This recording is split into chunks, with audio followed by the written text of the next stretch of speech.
Hello everybody, this is Bale and welcome back to another Evil Dead video. Today I'll be giving you 5 tips to improve as the Kandarian Demon. The Kandarian Demon is a multifaceted power role never before seen in the 4 vs 1 genre. Hopefully I can give you some advice that the game tutorials fail to emphasize. Let's get started right away. Tip number 1. Build your threat level. You're playing the power role, right? Then show them your strength. As I briefly mentioned in my last video, you start off the match at level 1. You aren't able to torture the survivors just yet because you don't know where they are.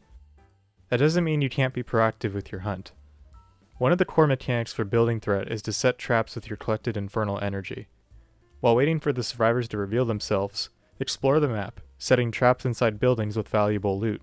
While survivors are finding the map pieces leading to the pages in the dagger, go to those already known locations and trap the hell out of them. This will help you build even more threat once the 3 map pieces are found. Based on how the game is designed, the survivors are almost guaranteed to find the 3 map pieces, so don't be too upset if they do. Once you've got some levels, invest in the strengths of your selected demon. If you're playing as the puppeteer, for example, why not sink some points into possession and elite units? Just don't forget that at level 10, you are able to put 1 level into your boss unit. Do not pass up on this chance to unlock the most powerful demon at your disposal. Once you reach max threat level, the survivors are going to be in for a fight of their lives, so get there as soon as possible by setting traps, attacking, scaring, and possessing survivors. Tip number 2. Take advantage of lone wolves. Punish the arrogant. This game is still in its infancy, so the meta for how survivors should play hasn't really been developed yet. But there's one thing you should always take advantage of, and that's lone survivors. If a survivor hops in a car and drives off seemingly on their own, then you should pursue them. They'll either lead you right to their teammates or be easy pickings to feed your hunt. To take full advantage of their mistake, build their fear level fast. Scare them with your C ability. Place traps in the areas they're scavenging to make them vulnerable. Place demon portals and possess units to attack them mercilessly. Finally, when their fear is at a high level, possess them and shoot all the bullets out of their gun. People buy bullets. The longer you possess a survivor, the more damage they take after you leave their body.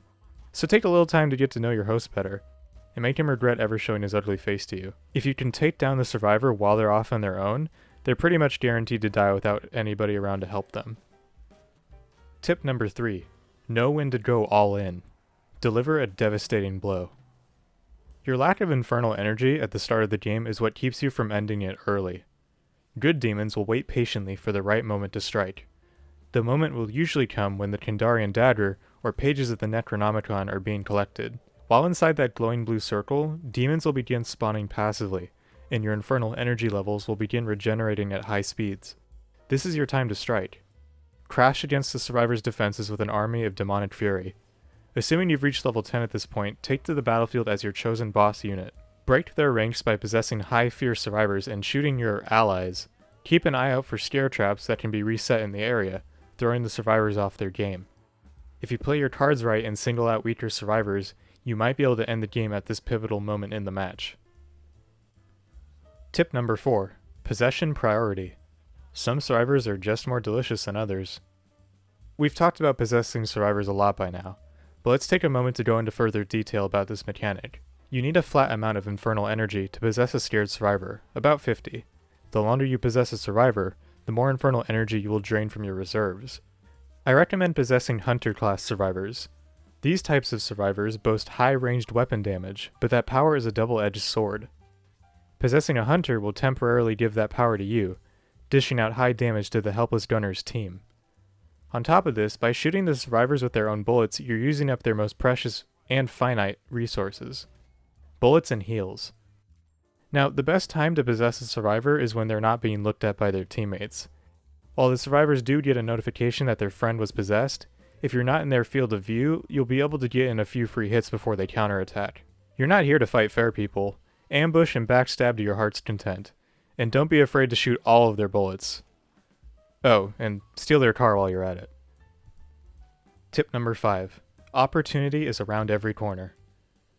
This game rewards creativity and foresight. Think about where survivors are going, how you can impede their progress, and when they'll be the most vulnerable. One thing that you might not know about trapping supply crates is that the mini ash trap locks the survivor into the animation of being attacked for much longer than the hand trap. Use this to break up survivors' attention and open up ambush opportunities. If the survivors are moving in only one direction, set traps along their path. There are dozens of ways for you to make the match a living hell for survivors. You just need to keep an eye out for them. Alright, that's going to do it for this video. I'm working on a survivor tips video as well, so be on the lookout for that. Thank you everybody for watching, I hope you enjoyed, and I'll see you guys in the next one. Peace out.